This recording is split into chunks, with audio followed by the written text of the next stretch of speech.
이제 어느덧 요한복음 21장 마지막 장에 이르렀습니다. 원래 요한복음은 20장으로 끝났습니다. 21장은 에필로그, 후기에 해당이 됩니다. 왜 요한이 이 21장 에필로그를 기록했을까요? 그것은 당시 초대교회 베드로와 요한에 대한 큰 궁금증이 있었기 때문입니다. 도대체 베드로는 예수님을 3번이나 부인했는데 어떻게 사도로 다시 임명을 받았는가 하는 그 베드로의 권위 회복 과정을 기록을 해놨고, 두 번째는 요한은 예수님 재림 때까지 죽지 않을 것이라는 헛소문이 당시 초대교회에 널리 퍼졌었는데 그 헛소문을 교정하기 위해서 이 에필로그를 기록하게 된 것입니다. 오늘 본문은 부활하신 예수님이 제자들에게 3번째 나타나신 장면입니다. 부활하신 예수님이 제자들에게 이미 2번이나 나타났지만 제자들은 여전히 시리와 낙심 가운데 빠져 있었습니다. 제자들은 예수님의 십자가의 죽음과 부활을 목도하긴 했지만 어찌할 바를 몰라 방황하고 있었습니다. 왜 그랬을까요? 왜 제자들은 예수님의 십자가의 죽음과 부활을 목도했음에도 불구하고 여전히 방황하고 있었을까요? 그것은 제자들이 예수님의 십자가 죽음과 부활을 보긴 봤지만 그 속에 담긴 진리를 깨닫지 못했기 때문에, 여전히 부활하신 예수님이 자기들 앞에 서 계셨음에도 불구하고 무엇을 어떻게 해야 될지 알지 못했습니다. 그건 다시 말해서 제자들이 아직도 십자가의 죽음과 부활의 속에 담겨있는 진리를 깨닫지 못했기 때문에 이 예수님의 십자가의 죽음과 부활을 통해서 완전히 새로운 시대가 열리게 되었다는 것을 알지 못했던 것입니다. 예수님은 자신의 십자가의 죽음과 부활을 통해서 완전히 새로운 시대를 열었습니다. 모든 사람이 죄사함을 받을 수 있는 길이 열렸고 모든 사람이 의롭다함을 받을 수 있는 길이 열렸습니다. 예수님 십자가의 죽음을 믿고 죄인이 죄사함을 받고 의롭다함을 받아서 하나님 앞에 나갈 수 있는 길이 열렸습니다. 이전과는 완전히 새로운 길이 열린 것이죠. 그래서 성전의 휘장이 갈라진 것입니다. 원래 휘장은 불결한 죄인들이 거룩하신 하나님께로 나오는 것을 차단하는 목적이었습니다. 그런데 예수님의 십자가의 죽음을 통해서 성전의 휘장이 찢어짐으로 이제는 누구든지 흉악한 죄일지라도 예수님의 십자가의 보혈을 믿고 죄 사함 받기만 하면, 그래서 의롭다함 받기만 하면 거룩하신 하나님 앞에 나갈 수 있게 되었다는 것입니다. 죄인이 하나님 나라로 들어갈 수 있는 길이 열린 것이에요. 완전히 새로운 시대가 열린 것입니다.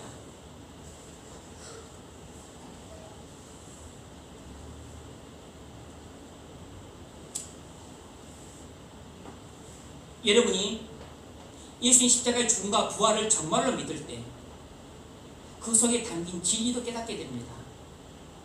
그때 여러분은 죄사함 받고 의롭다함 받아서 하나님 앞에 어여시 설 수 있습니다. 부활하신 예수님은 제자저 2번의 만남을 통해 말씀하셨어요. 성령을 받으라. 너희가 누구의 죄든지 사하면 사해 줄 것이요 누구의 죄든지 그대로 두면 그대로 있으리라. 제자들이 이런 말씀을 들었지만 여전히 깨닫지 못했고 오늘 3번째 만남을 통해서 비로소 눈이 열리게 됩니다. 그리고 그 이후의 만남을 통해서도 계속해서 눈이 열리게 돼요. 그러다가 결정적으로 오순절날 성령 부으심을 받고서 제자들의 눈이 확 열리게 됩니다. 여러분이 교회를 오랫동안 다니지만 진리를 모르는 것은 아니지만 예배하고 성경도 읽고 기도도 하지만 여전히 여러분이 뭘 어찌해야 될지 몰라 헤매고 방황하고 있다면 그것은 여러분이 아직 예수님의 십자가의 죽음과 부활 속에 담겨있는 진리를 제대로 깨닫지 못했기 때문입니다. 그 이야기는 예수님의 십자가의 죽음과 부활 속에 담겨 있는 그 진리를 사실상 정말로 믿은 적이 한 번도 없다는 것입니다.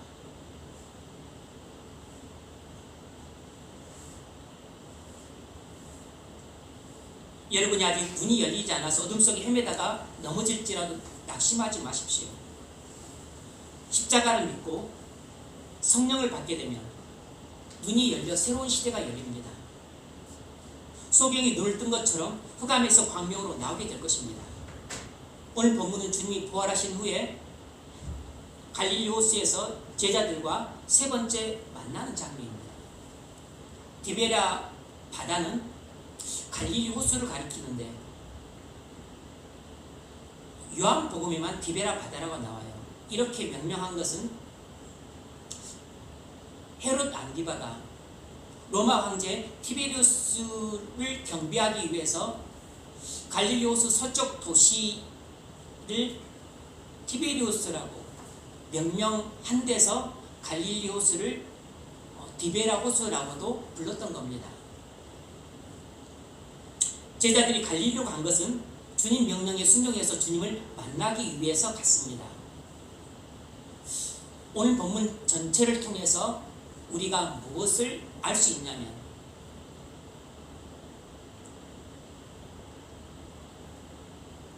구원의 능력은 주님 말씀에 대한 전적인 순종을 통해 나온다는 것입니다.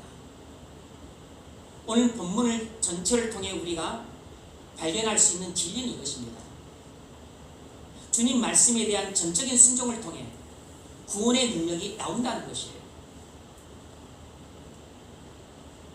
그렇습니다. 구원의 능력은 주님 말씀에 대한 전적인 순종을 통해 나옵니다. 제자들은 주님을 기다리면서 원래 그들의 상업이었던 고기를 잡으러 나갔습니다. 제자들은 베테랑 어부였지만 밤새도록 그물을 던져도 고기 한 마리 잡지 못했습니다. 3절 시몬 베드로가 나는 물고기를 잡으러 가노라 하니 그들이 우리도 함께 가겠다고 나가서 배에 올랐으나 그날 밤에 아무것도 잡지 못하였더니 뭘 할 수 있죠? 영혼 구원은 사람의 힘이나 열심으로는 절대로 할 수 없다는 것입니다. 여러분, 영혼 구원은 여러분의 힘이나 열심으로는 절대로 할 수 없습니다. 제자들이 밤새도록 그물을 던졌지만 고기 한 마리 못 잡았다는 것은 주님이 고기 한 마리 잡지 못하도록 역사하셨기 때문입니다. 왜 그랬을까요? 그것은 제자들이 예수님 없이 자기 힘으로는 아무것도 할 수 없다는 것을 깨닫게 하기 위해서였습니다. 그리스도인은 주님 없이는 자기 힘으로는 아무것도 할 수 없는 존재입니다. 우리가 어떤 일을 열심히 하지만 아무런 열매도 맺지 못하는 것은 예수님 없이 우리 힘과 열심으로만 하기 때문입니다. 그 점을 요한복음 15장 4절은 이렇게 말합니다. 가지가 포도나무에 붙어있지 아니하면 스스로 열매를 맺을 수 없음같이 너희도 내 안에 있지 아니하면 그러하리라. 가지가 포도나무에 붙어있지 아니하면 열매를 맺을 수 없죠. 그건 당연합니다. 그것처럼 여러분이 예수님을 믿고 순종하지 않으면 여러분의 힘으로는 아무것도 할 수 없어요. 영적으로 그렇다는 말입니다. 여러분이 예수님을 믿고 순종하는 사람이 되지 않으면 여러분은 어떤 사람도 전도할 수 없습니다.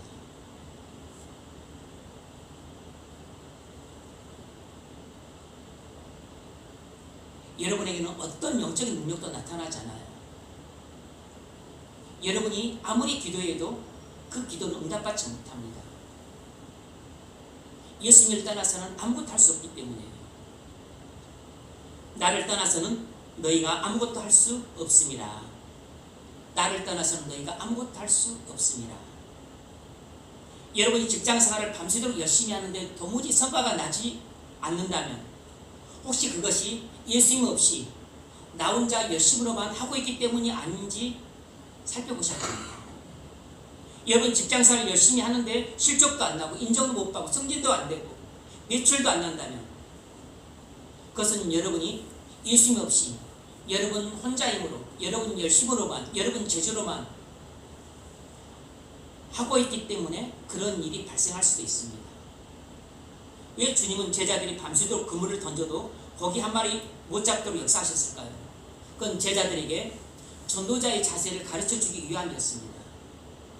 영혼 구원은 사람의 힘과 열심으로는 절대로 할 수 없다는 것을 깨닫게 하기 위해서 주님이 그렇게 역사하셨던 거죠. 여러분이 자기 영혼을 구원하기 위해 열심히 예배도 하고 성경도 읽고 기도도 했지만 아무런 열매도 없었다면 그것은 여러분이 예수님을 믿고 의지하지 않은 채 여러분 혼자 힘으로만 열심을 냈기 때문에 그런 결과가 왔을 수 있습니다. 여러분이 주변 사람들 영혼을 구원하기 위해 나름대로 열심히 한다고 해도 아무런 열매가 없다면 예수님을 바라보지는 않은 채 그저 여러분 열심으로만 구원하려고 애썼기 때문에 그런 열매를 거두지 못한 일이 생겼던 것일 수 있습니다. 제자들은 밤에 아무것도 잡지 못했습니다. 밤은 어둠을 상징하고 무지를 상징하고 그리고 죄가 지배하는 영역을 상징하고 사단이 지배하는 영역을 상징합니다. 예수님은 이 어두운 세상을 밝히는 참 빛이에요. 우리가 십자가의 죽음의 진리를 깨닫지 못한 채 아무리 전도의 그물을 던져도 한 명도 전도할 수 없습니다. 여러분이 죄 가운데 살면 아무리 전도하려고 해도 한 명도 전도할 수 없어요. 여러분이 사단에게 붙잡혀서 질질 끌려다니는 삶을 살면 여러분이 제자들처럼 밤새도록 전도의 그물을 던져도 그 전도의 그물에는 한 명도 잡히지 않습니다. 가지가 포도나무에 붙어있지 않으면 스스로 열매를 맺을 수 없음같이 너희도 내 안에 있지 않으면 그러하리라. 여러분이 죄 가운데 빠져 산다는 것은 예수님 안에 거하지 않는다는 것입니다. 여러분이 사단에게 붙들려 질질 끌려다니는 삶을 산다면 그건 예수님 안에 붙어있지 않은 것입니다. 가지가 포도나무에 붙어있지 않은 것이에요. 가지가 포도나무에 붙어있지 않으면 열매를 맺을 수 없는 것처럼 여러분이 죄의 가운데 살거나 사단에게 붙들려 살거나 아니면 십자가의 진리와 부활의 진리를 깨닫지 못한 채 어둠 속에 살게 되면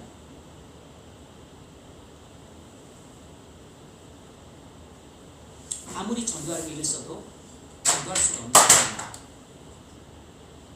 이 무슨 경고이고 나를 떠나서는 너희가 아무것도 할 수 없습니다. 여러분이 주변 사람들을 전도하려고 해서도 전도가 안 되는 것은 여러분이 십자가 죽음의 진리를 깨닫지 못한 채 영적인 밤에 전도의 그물을 던지고 있기 때문입니다. 그래서 한 명도 안 잡히는 것이에요. 먼저 십자가 죽음의 진리를 깨달은 후에 영적인 낮에 전도의 그물을 던져보십시오.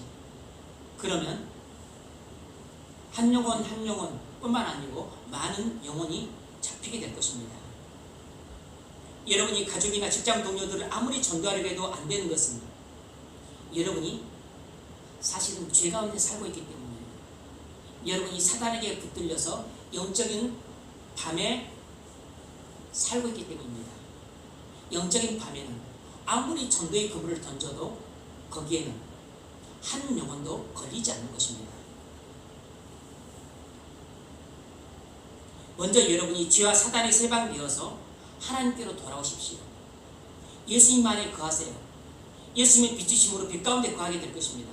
여러분이 영적인 밤이 아니라 영적인 낮에 살아야 전도의 그물을 던질 때 많은 영혼이 잡힐 수 있습니다. 혹시 여러분이 영적인 밤에 살고 있지 않습니까?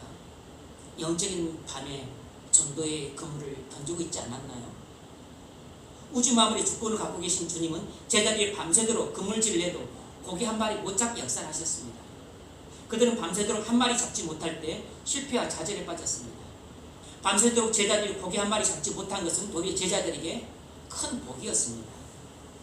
밤에 경험한 이 실패와 좌절을 통해서 제자들은 자신들의 한계와 무능을 철저하게 깨달았습니다. 자기들의 죄와 잘못을 깨닫고 회개할 수 있는 좋은 기회가 되었어요. 여러분, 신앙생활 열심히 했어도 열매를 하나지 못해서 실패와 좌절에 빠져있는 사람들이 있을 것입니다. 가정생활, 직장생활 열심히 했는데 성과가 하나도 없어서 실패와 좌절에 빠져있는 사람도 있을 것이에요. 전도생활도 나름 열심히 했는데 한 명도 전도하지 못해서 실패와 좌절에 빠져있기도 할 것입니다. 그것은 우주 만물의 주권을 갖고 계신 주님이 여러분이 열심히 했어도 고기 한 마리 잡지 못하도록 역사하셨기 때문입니다. 오히려 이것이 우리에게 큰 복입니다. 우리가 이 실패를 통해 내가 영적인 밤에 있고 나 자신의 한계와 무능을 깨닫는 좋은 기회가 되기 때문입니다. 여러분, 그동안 여러분의 실패와 좌절을 통해 여러분의 죄와 잘못을 깨닫고 회개할 좋은 기회로 삼으시기 바랍니다. 여러분이 그동안 경험해왔던 실패와 좌절은 그저 쓰라린 고통과 눈물만 끝나지 않습니다. 주님이 그렇게 여러분이 실패와 좌절을 주신 것은 자신의 한계와 무능을 깨닫도록 하기 위함이에요. 여러분이 죄와 사단에 붙들려서 사는 영적인 밤에 살고 있다는 것을 깨닫도록 하기 위함입니다. 여러분에게 자신의 죄를 깨닫고 회개할 기회를 주고자 하기 위함이에요. 이렇게 실패와 좌절에 빠져있던 제자들에게 주님이 새벽에 나타나셨습니다. 우리 4절 5절 같이 한번 읽을까요? 4절 5절 시작. 밤에 새어갈 때 예수께서 바닷가에 서셨으나 제자들이 예수이신 줄 알지 못하는지라. 예수께서 이르시되 얘들아 너에게 불길가 있느냐 대답하되 없나이다. 아멘. 날이 새어갈 때 예수께서 바닷가에 서셨으나 제자들이 예수이신 줄 알지 못하는지라. 여러분, 이것은 아직 새벽녘 어둑어둑해서 예수님을 잘 알아보지 못했다는 뜻도 있지만 제자들의 영적인 눈이 어두워서 참 빛이신 예수님을 제대로 분별하지 못했다는 중의적인 뜻을 갖고 있습니다. 제자들이 영적인 어둠 속에 있었기 때문에 빛이신 예수님이 형체뿐만 아니라 그 음성을 듣고도 깨닫지를 못했습니다. 여러분, 우리가 십자가의 죽음과 진리를 깨닫지 못한 영적인 어둠 속에 살면 이 땅에서 여러 가지 모습을 현현하시는 예수님을 알아보지 못할 뿐만 아니라 예수님의 음성을 듣고도 알아듣지 못합니다. 예수님이 여러분에게 말씀하실 때 나 예수야 내 말 잘 들어 이렇게 말씀하지는 않습니다. 그런데 어떻게 많은 사람들은 주님의 음성을 들었다, 하나님이 내게 이렇게 말씀하셨다 이런 말들을 하죠.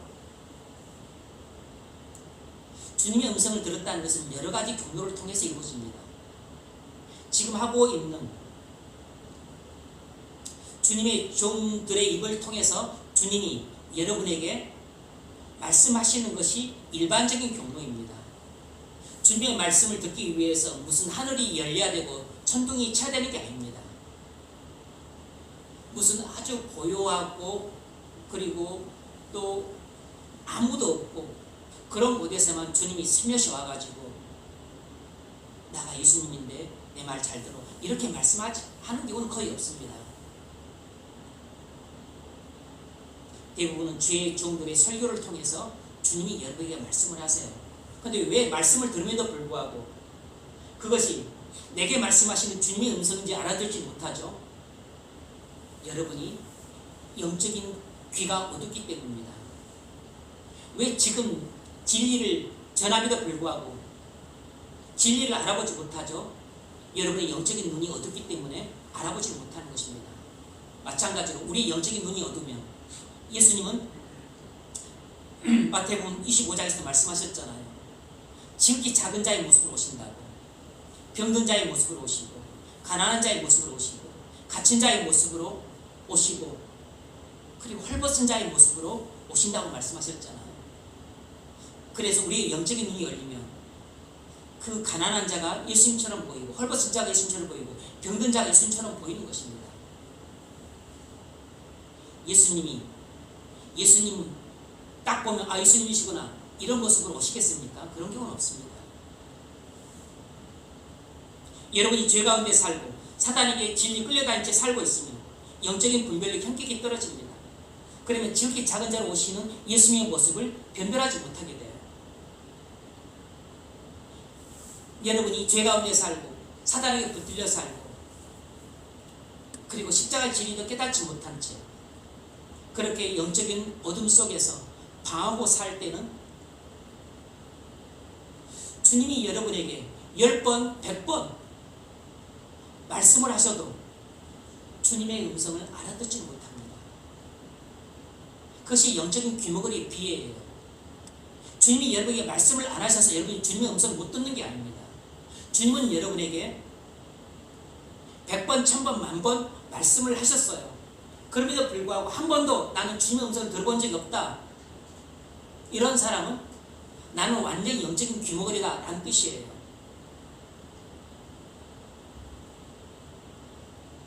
거듭난 성도가 주님의 음성을 들었어도 매일같이 듣는 것도 아닙니다.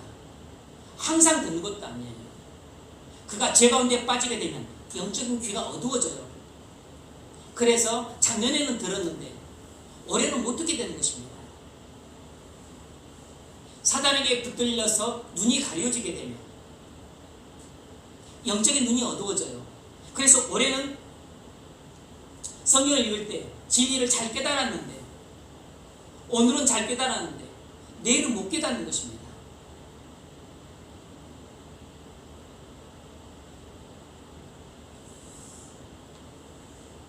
주님이 제자들에게 그물을 배 오른편에 던지라고 말씀하셨을 때 제자들이 순종하자 그물을 들 수 없을 정도로 많은 물고기가 잡혔습니다. 6절 오늘 본문에서 핵심 요절이 바로 6절이에요. 6절이 가장 중요합니다. 이르시되 그물을 배 오른편에 던지라 그리하면 잡으리라 하시니 이에 던졌더니 물고기가 많아 그물을 들 수 없더라. 이런 사실을 통해 뭘 알 수 있죠? 구원의 능력은 주님 말씀에 대한 전적인 순종을 통해 나온다는 것입니다. 여러분 꼭 기억하셔야 됩니다. 구원의 능력은 주님 말씀에 대한 전적인 순종을 통해 나옵니다. 제자들은 밤새도록 그물을 던졌지만 고기 한 마리 못 잡았어요. 실패와 좌절과 헌탁감 속에 빠져 있었습니다. 그런데 제자들이 자신들이 했던 것과는 전혀 다를 바 없는 주님 말씀대로 배 오른편에 그물을 던지자 들어올릴 수 없을 정도로 많은 물고기가 잡혔습니다. 그것은 항상 배 오른편에는 많은 물고기가 있기 때문이 아니었어요. 주님이 배 오른편으로 많은 물고기를 보내셨기 때문에 그 말에 순종해서 그물을 던졌을 때 배 오른편에 숱하게 모인 많은 물고기가 그때 잡혔던 것입니다. 주님은 많은 물고기를 천지사방으로 흩기도 하시지만 한 곳으로 모이기도 하세요. 이것은 전적으로 주님의 능력 때문입니다. 주님은 온 우주 만물을 통치하실 수 있는 전능하신 능력을 갖고 계시기 때문에 물고기를 이곳으로 보내시고 저곳으로 보내시고 이곳에 있던 물고기를 천지사방으로 흩기도 하시는 것입니다. 천지사방에 흩어져 있는 물고기를 한 곳에 모으기도 하실 수 있는 능력을 갖고 있으세요. 이건 이성적으로 설명할 수 없는 일입니다. 경북 영덕에 국외교회 김상태 집사님이시라고 하는 분이 계셨어요.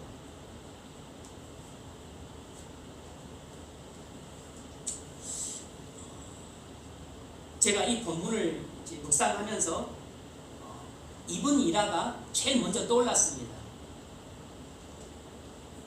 예전에 한번 말씀드린 적이 있어요. 그래서 본인이 간증한 것, 써놓은 것을 제가 쭉 읽어봐서 봤습니다. 그래서 좀 그걸 좀 소개하고자 해요. 이번은 구계교회는 작은 개척교회였습니다. 이 작은 개척교회 재정 담당 집사로서 목사님과 자주 싸웠어요. 원래 재정을 담당하는 분들은 믿음이 없으면 시험에 듭니다. 믿음이 약한 분들이 재정을 담당하면 완전히 시험에 들어요. 왜냐하면 영적인 일들을 이해를 못하기 때문에 왜 이런 데 돈을 많이 썼지? 왜 이렇게 돈이 많이 나가지? 자기의 이성적 생각으로 모든 것을 판단하려고 듭니다. 그러니까 목사님이 재정을 집행하시는 것에 대해서 불만을 품게 돼요. 그리고 예전에 기름을 한 드럼 썼는데 왜 두 드럼을 쓰지? 이번에 세 드럼을 쓰네? 이번에 전기세가 5만원 나왔는데 또 7만원 나오고 이번에 또 10만원 나오네? 자기 머리로 모든 걸 판단하는 것입니다. 그래서 믿음 없는 사람이 재정을 담당하면 완전히 실족하기 딱 좋아요. 이분이 그랬던 것이에요. 목사님이 돈을 많이 쓴다고 생각해서 돈 문제 때문에 목사님과 자주 싸웠습니다. 배 두 척을 갖고 손주로서 또 선장으로서 자기 힘과 열심으로 고기를 잡고 횟집도 운영했지만 고기는 안 잡히고 사람은 떠나고 횟집도 장사가 안 됐어요. 그러다 보니까 고기 잡는 손주의 선장으로서 빚이 4억 6천이나 졌습니다. 이것이 당시 2000년도의 일이었는데 2000년도에 4억 6천이면 지금도 크지만 당시에는 더 컸겠죠. 실패와 좌절 속에서 자기 한계와 무능을 깨닫기 시작했습니다. 도저히 자기 힘과 열심으로는 안 된다는 것을 깨닫기 시작했어요. 어느 날 성전에 줄줄 새는 빗물이 하나님의 눈물로 보이기 시작했습니다. 은혜죠. 그래서 기도했어요. 하나님, 성전 건축할 수 있도록 의장에 고기 좀 보내주십시오. 이분이 써놓은 간증입니다. 빚이 4억 6천입니다. 다른 건 다 필요 없어요. 빚만 갚아주시면 안 보이는 하나님 제가 믿겠습니다. 제가 언제 하나님 음성 들었습니까? 이분은 하나님 음성 한 번도 들어본 적이 없는 분이에요. 그러니까 사실 껍데기 신자였습니다. 빚만 다 갚게 4억 6천만 원만 정리해 주시면 더 이상 바랄 것 없겠습니다. 제가 예배당 짓겠습니다. 너무 힘들어서 목사님 모시고 바다로 나가서 어장의 바닷물에 안수 기도를 부탁드렸습니다. 그래서 목사님이 자기 얼굴 한번 보고 바닷물 한번 보고 그래서 기도했습니다. 하나님, 열면 닫을 자 없고 닫으면 열 자 없고 하나님이여, 동해 앞바다 이 물속에 한 마리 고기 없다 해도 하나님 없는 고기를 만들어서라도 이 김집사 의장에 들어가게 해 주옵소서. 하나님 살아계심을 체험하게 해 주옵소서. 예수님 이름으로 기도합니다. 아멘.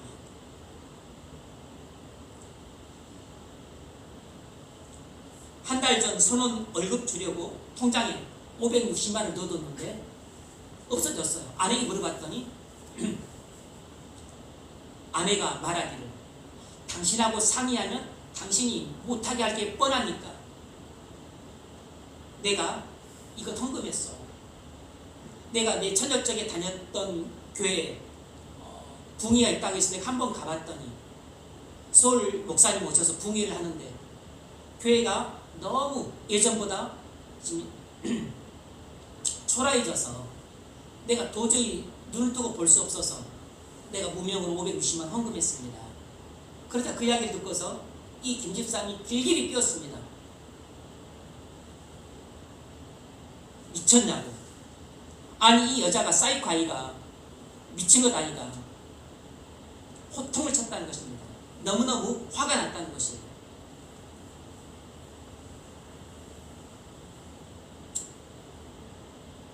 아내 헌금 사건으로부터 한 달 뒤 목사님을 사람으로 보고, 그러니까 예전에는 그러니까 그분이 목사님을 사람으로 보고 대적했던 내가 회개하고 목사님을 하나님의 종으로 알고 신뢰하며 새 차를 사들인 지 열흘 후였다. 그게 무슨 말이냐면 이분은 목사님을 사람으로 보니까 맨날 목사님과 싸웠다는 겁니다. 돈 문제 때문에. 그런데 목사님을 이제 하나님의 종으로 보기 시작하면서 그렇게 자기가 싸우고 미워했던 목사님에게 자기가 차를 하나 사드렸다는 것이 새 차를. 그러고 나서 열흘이 지난 뒤였다는 거입니다. 2000년 12월 25일 새벽 6시 35분에 전화벨이 울렸는데 불안한 마음으로 전화를 받았어요. 새벽 온 전화는 대부분 나쁜 전화예요. 대부분 불길한 소식을 전하는 전화입니다. 형 자나? 얼마나 고기가 많이 들어왔는지 그물이 바다에 잠겼다. 배에 고기가 얼마나 많이 실렸던지 배가 바다의 수면에 잠길 정도가 되어서 항구로 들어오고 있었는데 그것을 보는 순간 눈물이 철철 흘러 넘쳤다는 것입니다. 하나님, 내 잘못했습니다. 옛날에 목사님하고 치고받고 싸운 거 잘못했습니다. 하나님 감사합니다. 너무 감격했어요. 7.5톤짜리 두 배에 가득 찬 방어대가 각각 1200마리와 1300마리, 2500마리 되었는데 두 배로는 다 실을 수가 없어서 절반만 갖고 왔다는 것입니다. 또 절반 2500마리는 남았다는 것이에요. 총 5000마리 방어띠가 잡혔는데 크기가 얼마나 크냐면 무려 한 10에서 15kg 나가는데 크기가 1m 20짜리예요. 1m 20짜리. 저도 집 근처에 수족관에 있어서 방어를 보긴 했는데 뭐 1m짜리도 없고 대부분 아무리 방어가 커도 뭐 한 7, 80cm 정도입니다.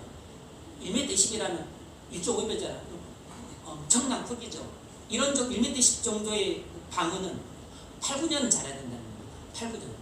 그럼 도대체 이 1m 10짜리 방어대가 8, 9년 동안 어디에 있다가 지금 이 자리에 모였냐는 것이에요. 그동안 수없이 많은 태풍도 불었는데 태풍 때 많이 흩어졌을 것인데 도대체 이 엄청난 크기의 방어대가 어디에 있다가 그것도 또 다른 배들도 많이 다 그물을 쳐놨어요. 그물을 쳐놨는데 어떻게 자기 배 두 척에만 그렇게 그 그물에 거기에만 방어대가 쏙 들어왔는지 이해할 수가 없다는 것입니다. 그것도 좋은 위치도 아니었어요. 다른 배들이 먼저 좋은 위치를 잡고 자기 배는 그다지 좋은 위치가 아니었었는데 주변에 있는 좋은 위치에 있는 배들에는 방어대가 안 들어가고 자기 배 두 척이 쳐놓은 거기에만 방어대가 쏙 들어갔던 것이에요. 그래서 사람들이 다 이상하다는 것입니다. 이상한 일이 일어났다고 했던 것이에요. 5천마리를 파니까 도합 5억 6천이었습니다. 11조로 5,600을 드리고 모든 빚을 갚고 나니까 남는 것이 하나도 없었어요. 돈이 한 푼도 안 남았습니다. 하나님께 서운한 마음도 있었지만 깨달아진 것이 있었다는 것입니다. 기도한 대로 됐구나. 기도를 함부로 하면 안 되었구나. 말한 대로 되는 것이구나. 하나님께서 나의 빚만 갚게 해달라는 소원 기도를 들으시고 그대로 하셨으니 이제는 내 빚만 다 갚게 해주시면 내가 교회 예배당 지켰습니다 하고 소원을 했으니까 지켜야겠다. 그런데 아무것도 없으니 무엇으로 내가 성전을 건축해야 될까 난감했다는 것입니다. 그런데 그로부터 한 달 뒤에 또다시 기적이 일어났다는 것이에요. 5m 30짜리 대형 링크고래가 의장에 들어와서 조용히 잠을 자고 있었다는 것입니다. 그 정도의 링크고래라면 그물을 짚고 나가버릴 수도 있고 배를 뒤집어 엎을 수도 있었는데 얌전히 있었다는 것입니다. 그거 말씀으로는 하나님께서 행하신 일이 틀림없었다는 것이에요. 원래 1억 5천에 팔 수 있는데 당시에 명절이고 해서 못 팔아서 5천만 원에 팔았다는 겁니다. 11조 5,600과 밍크고래 5천을 판 것을 합쳐서 1억 600만 원으로 스레트 건물을 허물고 새롭게 예배당을 건축하기 시작했어요. 근데 막상 성전 건축을 시작하니까 이렇게 들어간 돈이 많았습니다. 그래서 결국은 그 돈만은 갖고는 안 되고 자기가 운영하던 그 횟집을 담보로 다시 빚을 내서 성전 건축금을 들였어요. 그래서 이제 대출을 하고 차를 타고 오는 동안에 하나님께 또 기도를 했습니다. 하나님, 이대로는 안 되겠습니다. 베드로 같은 기적을 다시 한번 안 터쳐주시면 골치 아파집니다. 그런데 그렇게 해서 교회 예배당이 준공이 됐어요. 근데 준공이 된 지 또 한 달 만에 기적이 일어났습니다. 이것도 제가 봐도 믿기지 않는 일이 일어났어요. 5만 5천 평이나 되는 정치 어망 5만 5천 평은 서울 상암 월드컵 경기장 크기라고 그래요. 서울 월드컵 상암 경기장 크기만큼 넓은 이 그물에 10일 동안 매일 오징어 떼가 몰려들었다는 것입니다. 그래서 그물이 바다로 가라앉는 사태가 10일 동안 벌어졌다는 것이에요. 그래서 성전 건축에 필요한 것을 한 방에 다 끝내는 역사가 나타났습니다. 방어 때 11조와 잉크골의 판가으로 성전 건축을 시작했지만 비용을 감당하지 못해서 대출까지 받았었는데 최종적으로 5만 5천 평 의장에 열흘간 매일 오징어 떼가 가득 들어차서 성전 건축 비용을 한 번에 다 갚았다는 것입니다. 그런데 기적은 그걸로 끝나지 않고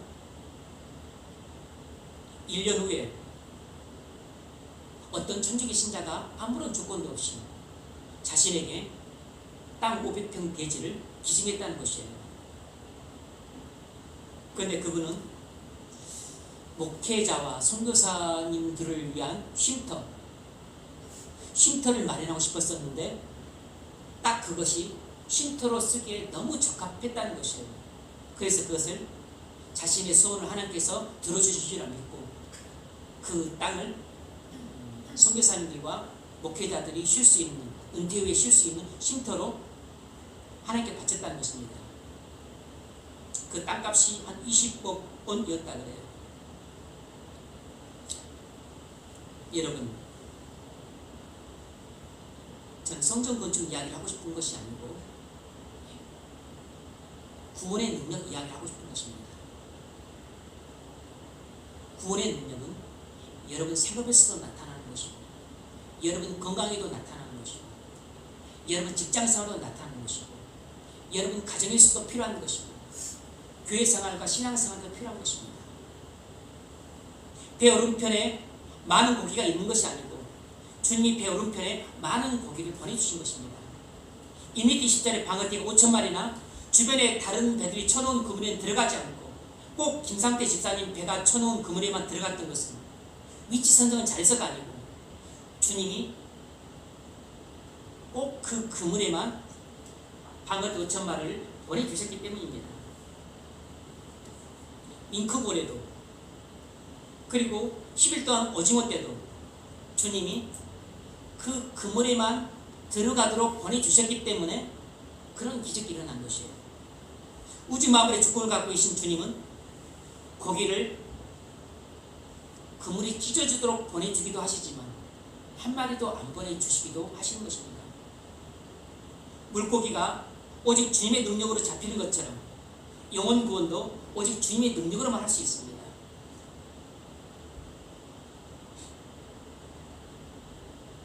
주님이 고기를 잡게 하시듯 주님이 영혼을 구원하게 하십니다. 제가 영혼 구원 사역을 잘 못했던 것은 주님 말씀을 전적으로 순종하지 못했기 때문입니다. 요한복음 15장 5절 나는 포도나무요 너희는 가지라 그가 내 안에 내가 그 안에 거하면 사람이 열매를 많이 맺나니 나를 떠나서 너희가 아무것도 할 수 없습니다.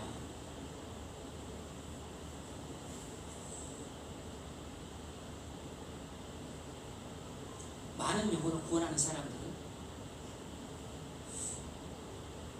학벌이나 능력이 뛰어나서가 아니고 주님 말씀을 전적으로 순종함을 통해서 주님의 능력이 역사하기 때문입니다. 우리가 영혼을 구원하려면 어떻게 해야 될까요? 여러분의 학력이나 지성이나 외모가 필요한 게 아니고 주님 말씀을 전적으로 순종하는 게 필요합니다. 주님 말씀을 전적으로 순종할 때 영혼을 구원할 수 있습니다. 제자들이 주님 말씀을 전적으로 순종했을 때 그물을 들 수 없을 정도로 많은 고기를 잡았습니다. 김 집사님이 주님 말씀을 전적으로 순종했을 때 2배로 끌어올릴 수 없을 정도로 2m 10짜리 방어대 5,000마리를 잡았어요. 이전에 한 번도 경험한 적이 없는 기적을 우리가 4번이나 경험했습니다. 주님 말씀을 전적으로 순종하기만 한다면 기적은 우리 일상생활에 언제든지 나타날 수 있습니다. 그물을 배 오른편에 던지라 그리하면 잡으리라 하시니 이에 던졌더니 물고기가 많아 그물을 들 수 없더라. 우리는 이런 사실을 통해 구원의 능력은 주님 말씀에 대한 전적인 순종을 통해 나온다는 것을 알 수 있습니다. 그러므로 여러분이 주님 말씀을 전적으로 순종하십시오. 그러면 많은 사람들에게 전도할 수 있습니다. 제가 주님 말씀을 순종하며 살 때 주변에 많은 사람들에게 전도할 수 있었습니다. 주님 말씀에 대한 순종이 약해졌었을 때 자연스럽게 전도의 능력도 약해졌어요. 왜냐하면 전도의 능력은 주님 말씀에 대한 순종에서 나오기 때문입니다. 여러분이 주님 말씀으로 전적으로 순종하여 살면 주변 사람들에게 자연스럽게 전도가 됩니다. 전도는 내가 하려고 한다고 해서 되는 게 아니고 전도는 자연스럽게 되는 것입니다. 내가 그물을 던진다고 해서 던져서 고기를 잡는 것처럼 보이지만 사실은 내가 그물을 던질 때 고기가 잡히는 것입니다. 내가 그물을 던질 때 주님 고기를 보내주셔야 잡히는 것이에요. 그물을 던진다고 무조건 고기를 잡는 게 아닙니다. 전도의 그물을 던질 때 주님이 보내주셔야 영원히 잡히는 것입니다. 여러분이 1년에 한 명도 전도 못하는 것은 여러분 힘으로만 하려고 할 뿐 주님 말씀을 전적으로 순종하지 않기 때문입니다. 전도의 능력은 여러분 힘이나 열심에서 나오는 게 아니라 주님 말씀을 전적으로 순종함을 통해 나옵니다. 주님은 제자들에게 전도자의 자세를 가르치시고 하셨습니다. 그래서 제자들이 밤새도록 그물을 던져도 고기 한 마리 못 잡게 하셨다가 주님 말씀에 순종하자 많은 고기를 잡게 하셨어요. 전도자의 자세가 무엇입니까? 순종입니다. 주님 말씀에 대한 전적인 순종이 바로 모든 전도자가 취해야 될 자세입니다. 목사도 여러분도 전도하고자 하는 사람은 반드시 가장 중요한 자세가 순종이에요. 전적인 순종입니다. 주님 말씀에 대한 전적인 순종이 필요해요. 학력 필요 없습니다. 나이 필요 없어요. 성경을 많이 하냐 적게 하냐 그것도 필요 없습니다. 기도를 많이 하냐 적게 하느냐 그건 필요 없다고 말할 수는 없지만 이것보다 더 중요한 것은 주님 말씀에 대한 전적인 순종입니다. 기도가 좀 부족해도 주님 말씀을 전적으로 순종하기만 한다면 전도의 능력은 샘솟듯 나옵니다. 요한은 기적을 경험하고서 눈이 열려 주님을 알아봤습니다. 7절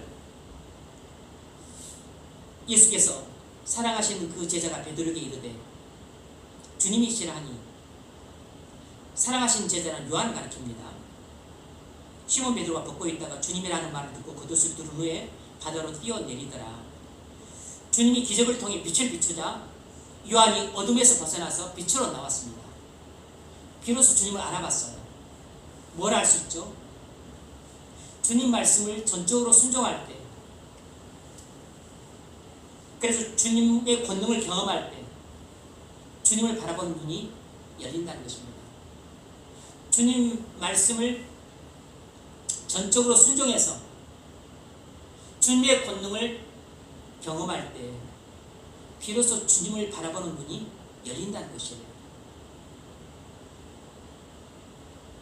이 김상태 집사님도 저는 처음부터 믿음이 좋은 분인 줄 알았는데 처음부터 믿음이 좋은 건 아니었더라고요. 주님에 대한 불신과 불순종 때문에 교회 생활도 힘들고 생업도 힘들었어요. 신앙생활과 생업 모두 실패와 좌절을 깊이 맛보면서 자신의 한계와 본능을 깨달았었습니다. 그러다가 결국 어쩔 수 없어서 하나님 앞에 꼬꾸라졌어요. 자기 죄를 회개하면서 눈물로 기도했습니다. 자기가 목사를 사람으로 보고 그렇게 목사님과 추구받고 싸웠던 것, 그 죄를 눈물을 흘리면서 회개를 했던 것이에요. 하나님이 고기를 보내주시면서 엄청난 기적을 경험했습니다. 주님이 기적을 통해 빛을 비추자 이 집사님도 어둠에서 벗어나서 빛으로 나왔습니다. 주님 말씀을 순종하여 기적을 통해 주님의 놀라운 권능을 경험함으로 주님을 바라본 눈이 새롭게 열렸습니다.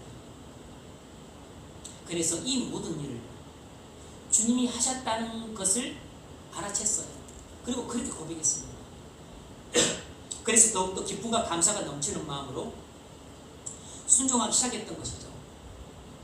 그래서 누가 시키지 않아도 목사님이 부탁했겠습니까? 아니면 누가 강권했겠습니까? 누가 부탁도 안 하고 강권도 안 했는데 본인이 낸 11정도인가 그리고 또 민코골이 잡은 것 전부 민코골이 잡은 것은 11주도 아니고 전부를 냈던 거죠. 그렇게 해서 1억 600만으로 성전 건축 시작했는데 택도 없죠. 자기가 운영하는 횟집도 담보를 잡고 대출을 받았어요. 근데 목사님이 시킨 게 아니에요. 부탁한 것도 아닙니다. 누가 강요한 것도 아니에요. 본인이 자원해서 그렇게 한 것이라고. 왜 그랬을까요?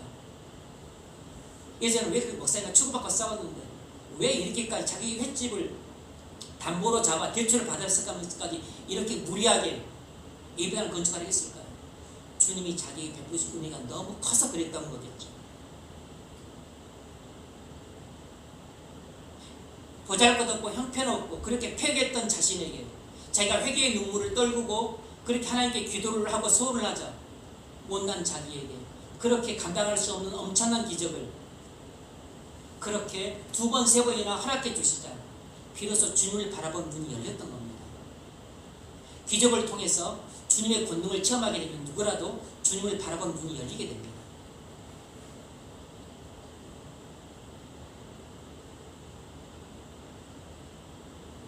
그동안 여러분도 자기 힘과 열심을 하다가 실패와 좌절에 빠져있다면 자기 한계와 무능을 깨달아야 합니다.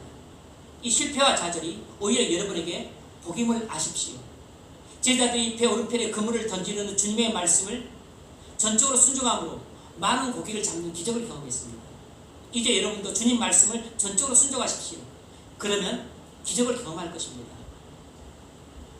여러분이 전적으로 순종하기만 하면 주님은 언제나 권능으로 역사하세요. 그러면 기적은 자연스럽게 따라옵니다. 새해가 되었습니다. 그동안 여러분 마음대로 했던 일이 무엇입니까?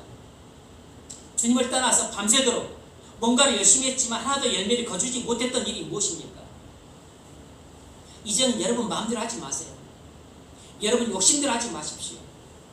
여러분 충동대로 하지 마십시오. 믿음 없는 여러분의 부모님이 여러분의 배우자가 시키는 대로 하지 마세요. 망하는 일입니다. 믿음 없는 여러분의 주변 사람이 말하는 것에 순종하지 말아야 되는데 믿음 없는 여러분의 주변 사람이 말하는 것에 여러분 혹해서 순종하지 말아야 될 말에 순종을 하게 되면 여러분은 기적을 경험하는 게 아니고 이전에 한 번도 경험하지 못했던 재앙을 경험하게 될 겁니다.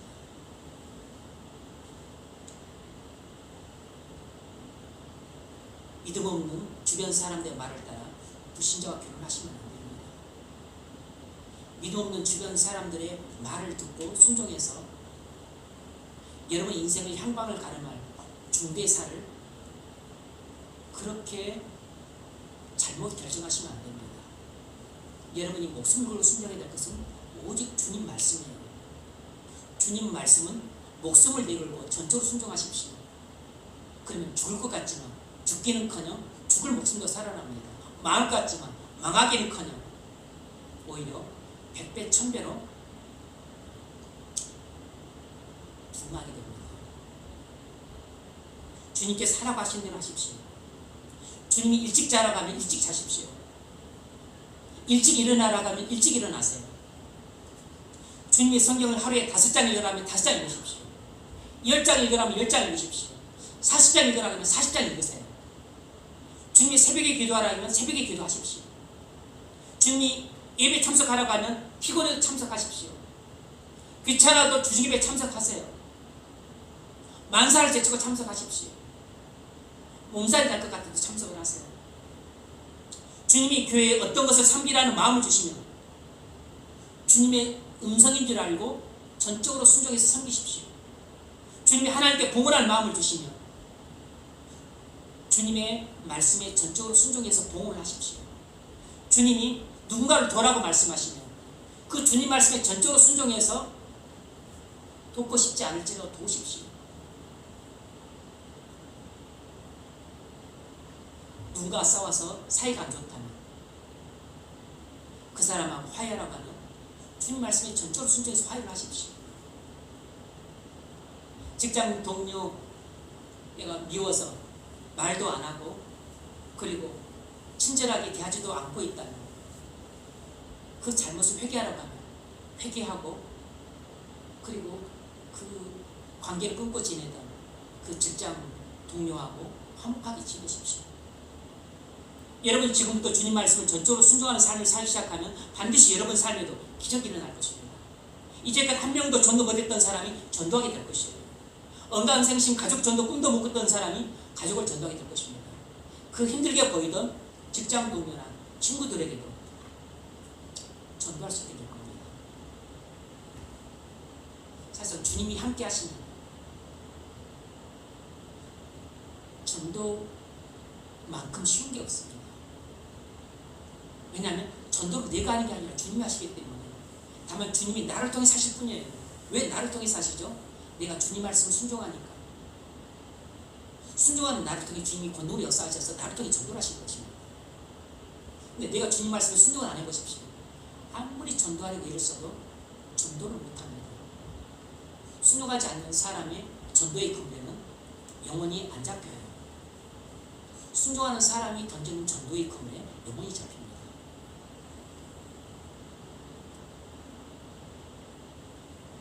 여러분 가정이나 생활이나 직장생활에도 기적이 일어나요. 직장생활에서도 뚜렷한 성과를 내지 못한 채 자신도 한심해 보이고 그리고 안타까운 상황이 펼쳐지다가도 여러분 주님 말씀을 전적으로 순종하는 삶을 살기 시작해 보십시오. 그럼 직장에서도 뚜렷한 성과를 내서 예상치 못하게 상사들에게 인정을 받고 직장에서도 인정을 받고 그래서 승진하게 되고 별도 달게 될 겁니다. 여러분 일상생활에서 얼마든지 기적이 일어납니다. 예능교회 조건희 목사님 사모님은 영적으로 충만한 분이셨는데 암에 걸렸습니다. 암에 걸리자 이 사모님이 영적으로 충만한 분이셨기 때문에 평상시에 기도를 많이 하셨죠. 그리고 깊이 기도를 하고서 결정을 내렸습니다. 수술도 안 하고 항암 치료도 안 받겠다. 다만 사는 동안 즐겁게 살고 감사하며 살겠다고 결정을 했습니다. 아무도 이 결정에 누가 말하지 않았어요. 자기 마음대로 결정한 것이 아니라 주님의 음성을 듣고 순종한 것입니다. 투병을 했지만 항상 즐겁게 웃고 감사하며 생활했습니다. 암 발견 3년 후에 병원 가서 진찰을 했는데 암이 싹 나았다는 것입니다. 암이 싹 없어졌다는 것이에요. 주님 말씀을 전적으로 순종할 때 이렇게 예상치 않은 기적도 일어납니다.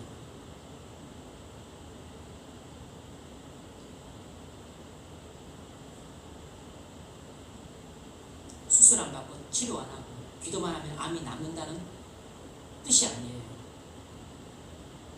주님이 내게 기도 가운데 말씀하셨을 때 그 주님 말씀을 전적으로 신뢰해서 주님 말씀을 전적으로 순종하면 주님은 그 이유를 책임져 주신다는 것입니다.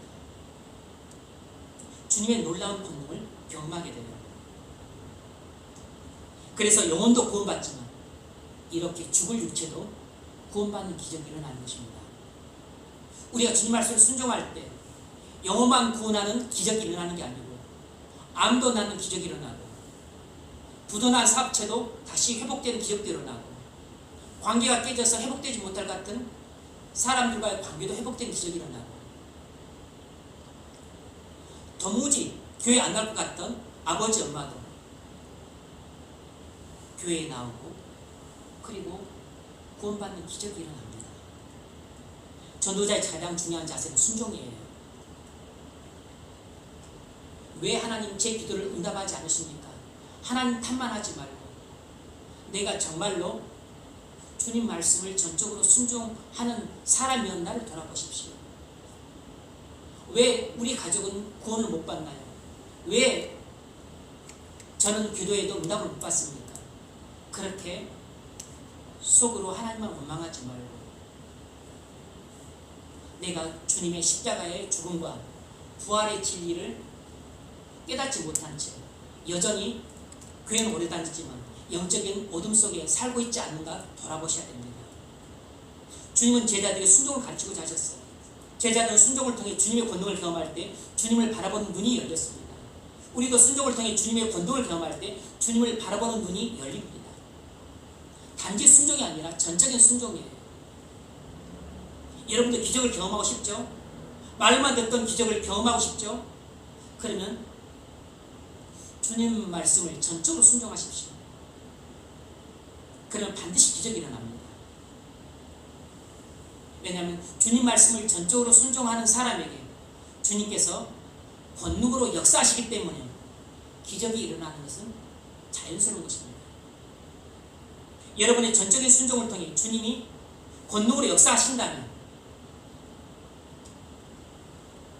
가족을 전도하는 기적도 일어나고, 그렇게 힘들게 보이던 동료나 친구를 전도하는 기적도 일어나고, 무엇보다 여러분이 영원히 성령으로 충만함을 받는 기적도 일어나요. 질병이 치유받는 기적도 일어납니다.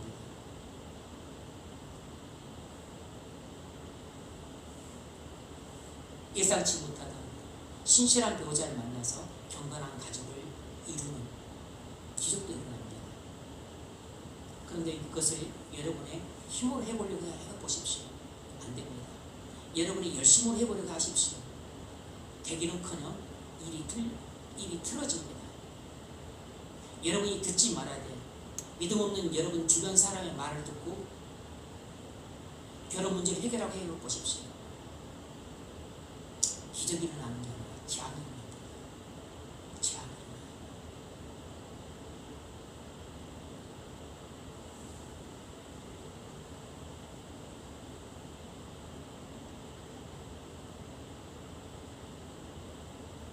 기적을 경험하는 게 왜 필요하냐면 그때 우리가 주님의 놀라운 경험을, 주님의 놀라운 권능을 경험하기 때문입니다. 그때 우리가 주님을 바라보는 눈이 열리게 돼요. 열렸던 사람은 더 크게 열립니다. 주님을 바라보는 눈이 열리는 게 왜 중요하죠? 주님을 바라보는 눈이 열릴 때 우리가 주님과 동행하는 삶을 살 수 있기 때문이에요. 주님을 바라보는 눈이 열리지 않으면 주님과 동행하는 삶을 살 수 없습니다. 뭐하러 힘들고 귀찮게 주님과 동행하는 삶을 살려고 하겠어요? 주님 떨궈놓고 나 하고 싶은 대로 살지. 10절로 13절 보십시오. 10절로 13절 예수께서 이르시되 지금 잡은 생선을 좀 가져오라 하시니 시몬 베드로가 올라가서 그물을 육지에 끌어올리니 가득히 찬 물고기가 153마리라 이같이 많으나 그물이 찢어지지 아니하였더라. 예수께서 이르시되 와서 조반을 먹으라 하시니 제자들이 주님이신 줄 아는 고로 당신이 누구냐 감히 묻는 자가 없더라. 예수께서 가셔서 떡을 가져다 그들에게 주시고 생선도 그와 같이 하시니라. 제자들은 기적을 통해 주님을 바라보는 눈이 크게 열리자 주님 말씀을 기쁘게 순종했습니다. 그래서 주님이 하시는 말씀에 어느 누구도 토를 달지 않았어요. 주님이 생선을 가져오라면 생선을 가져오고 밥을 먹으라면 밥을 먹고 떡을 나눠주면 떡을 받고 생선을 나눠주면 생선을 받고 주님이 하시는 말에 토를 다는 자가 없고 주님이 하시는 행동에 반대하는 자가 한 사람도 없어요. 그 말은 주님 말씀을 전적으로 믿고 전적으로 순종했다는 뜻입니다. 이것이 바로 주님과 동행하는 삶을 사는 것이에요. 주님과 동행하는 삶을 사는 것이란 주님을 전적으로 신뢰함으로 주님이 하시는 말씀을 전적으로 순종하는 삶을 산다는 뜻입니다. 이것이 바로 주님 안에 거하는 삶이에요. 이 주님 안에 거하는 삶은 요한복음 15장 5절에서 요한이 이렇게 말했습니다. 나는 포도나무에 너희는 가지니 그가 내 안에 내가 그 안에 거하면 사람은 열매를 많이 맺나니 그가 내 안에 내가 그 안에 거하면 사람은 열매를 많이 맺나니. 그러니까 우리가 주님 안에 거하는 삶을 살 때 많은 전도의 열매를 맺을 수 있습니다. 직장에서도 많은 열매를 맺을 수 있어요. 가정에서도 많은 열매를 맺습니다. 학생도 학업의 열매를 많이 맺어요. 없던 지혜와 총명도 생깁니다. 없던 사랑도 생깁니다. 없던 희락도 생깁니다. 없던 화평도 생겨요. 오래 참은 자비, 양성, 충성, 온유, 절자 같은 이런 주님의 성품도 열매를 많이 맺게 돼요. 주님과 동행한 삶을 살게 됩니다. 그리고 중병이나 난치병이 낫는 기적도 일어납니다. 암도 나아요.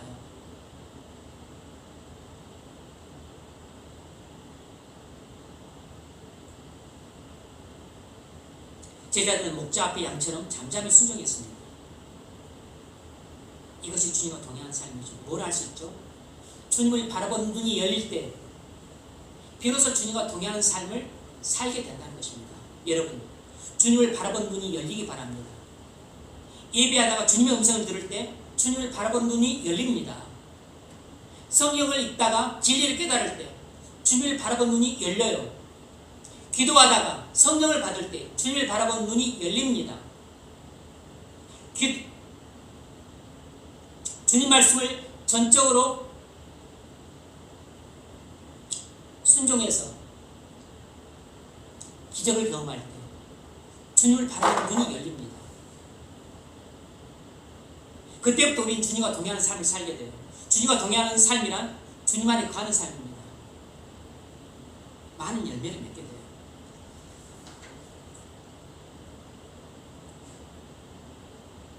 제자들은 주님 말씀을 전적으로 순종함으로 153마리의 고기를 잡았습니다. 이 많은 고기를 잡은 사건이 보여주는 게 무엇입니까? 우리가 주님 말씀에 전적으로 순종하면 복음의 그물로 많은 영혼을 구원할 수 있다는 것입니다.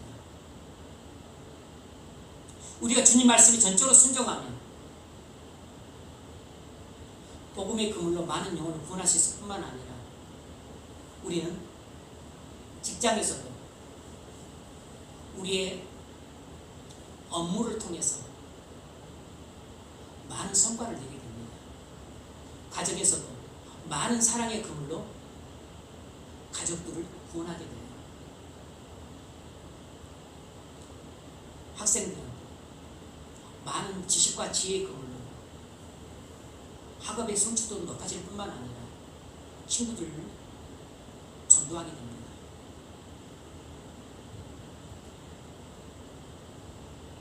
제자들이 바다에서 그물로 153마리 고기를 잡았듯이 우리는 이 세상에서 복음의 그물로 많은 영혼을 구원해야 될 전도의 사명을 받은 사람들입니다. 여러분은 전도자예요.